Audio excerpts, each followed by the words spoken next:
دوستو ایک مور کی بڑی پیاری حکایت لے کر حاضر ہوئے ہیں۔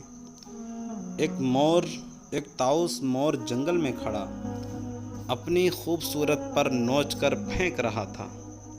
ایک عقل مند یہ دیکھ کر بڑا تعجب میں ہوا اور بولا، اے مور، تیرے دل کس طرح گوارا کرتا ہے کہ تو اپنے خوبصورت پروں کو اکھاڑ کر پھینکے؟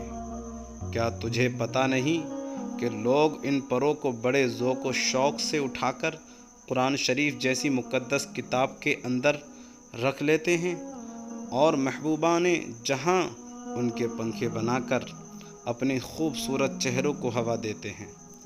یہ تیری بڑی ناشکری اور گستاخی ہے کہ سانے کی ایسی پر نقش و نگار چیز کو اس قدر بے قدری سے ضائع کر رہا ہے۔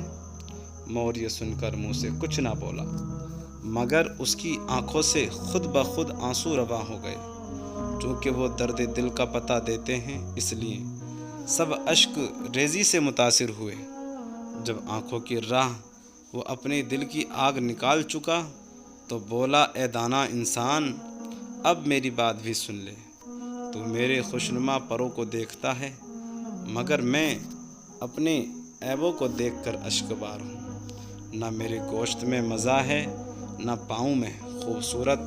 لوگ میرے پروں کی تعریف کرتے ہیں اور میں اپنی جست پائی سے شرمندہ ہوں۔ صرف میری پر ہی ہیں جن کے لیے شکاری میری تلاش میں رہتے ہیں اور مجھے مار گراتے ہیں۔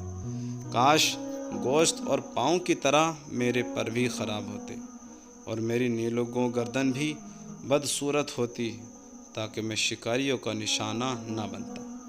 میں اپنی دم کے پر نوچ کر پھینک رہا ہوں تاکہ مجھے دیکھ کر شکاری میری جان لینے کے در پہ نہ ہو۔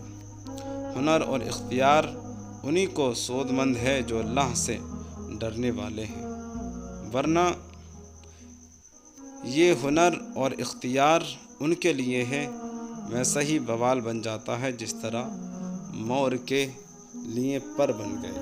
دوستو پسند آئی ہے تو ہمارے چینل کو سبسکرائب کریں، بیل آئیکن کو دبائیں اور کامنٹ میں ہمیں ضرور بتائیں۔